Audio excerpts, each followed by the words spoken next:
Soy Joan Roca del Celler de Can Roca en Girona y soy cocinero desde que era pequeñito.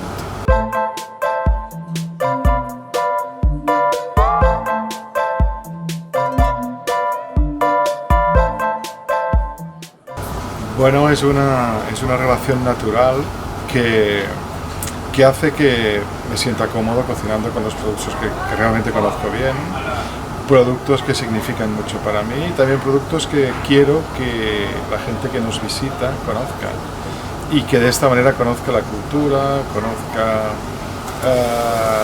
las tradiciones y tenga la sensación de que realmente está en un lugar determinado, ¿no? Es muy importante que esa transmisión se produzca a través de un lenguaje que es la cocina y que si tiene como elementos principales los productos de la tierra, es mucho mejor contar estas historias a través del lenguaje.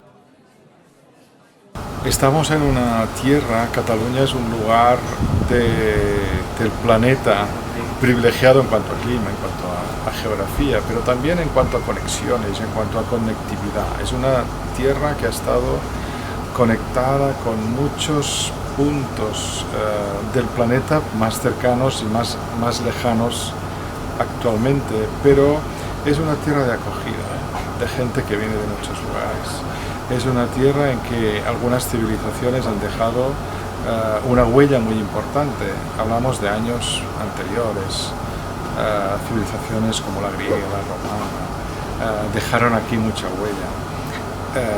El descubrimiento de América cambió la cocina catalana, pero es que de esto hace 500 años y todavía ahora en esos lugares de los que llegaron productos quedan muchas cosas por descubrir y por traer que parecen nuevos, pero son similares a los productos que llegaron entonces.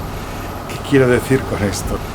Que la cocina está conectada con el mundo, que siempre lo ha estado, no es de ahora, es desde que el hombre se mueve con movimientos migratorios, por necesidades, por conquistas, por inquietud, por interés, nos movemos y nos llevamos cada vez algo del lugar en el que hemos estado, un producto, una técnica, una semilla que luego plantamos y así introducimos una nueva variedad en nuestra agricultura, ¿no? Y lo que nosotros hacemos ahora en el Celler de Can Roca es justamente esto: viajar por el mundo, llevarnos técnicas, aprender de otras culturas, llevarnos semillas, plantarlas en nuestro huerto, ampliar nuestra gama de productos que pueden vivir en nuestra región.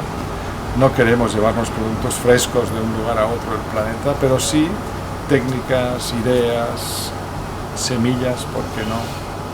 De la misma manera que se ha hecho siempre, quizá de una forma no intencionada antes, pero ahora sí, con toda la intención del mundo para hacer que la cocina se mantenga viva, siga manteniendo raíces, pero al mismo tiempo esté abierta al mundo.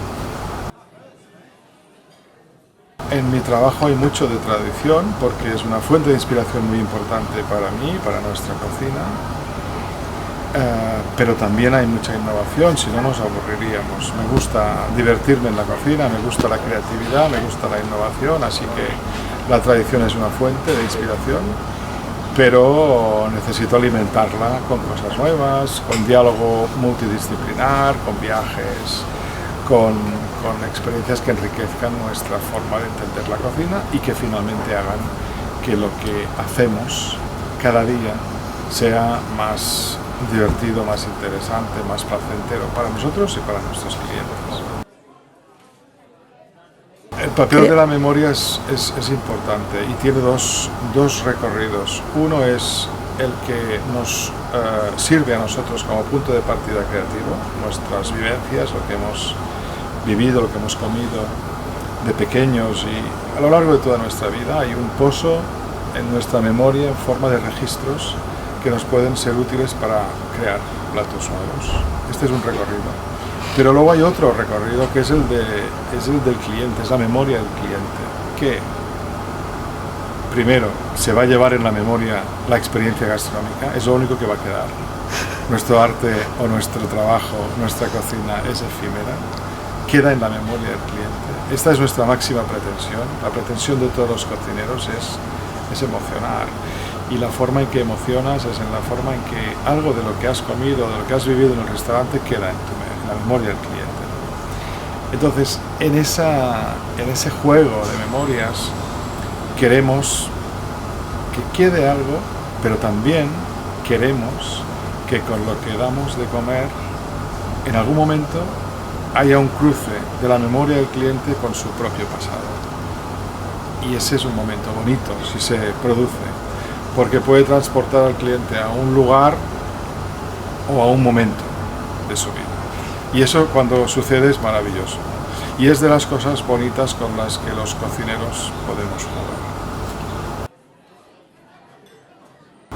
Justamente trabajar con personas y con equipo y con familia necesita de una gran complicidad, pero sobre todo de una gran generosidad.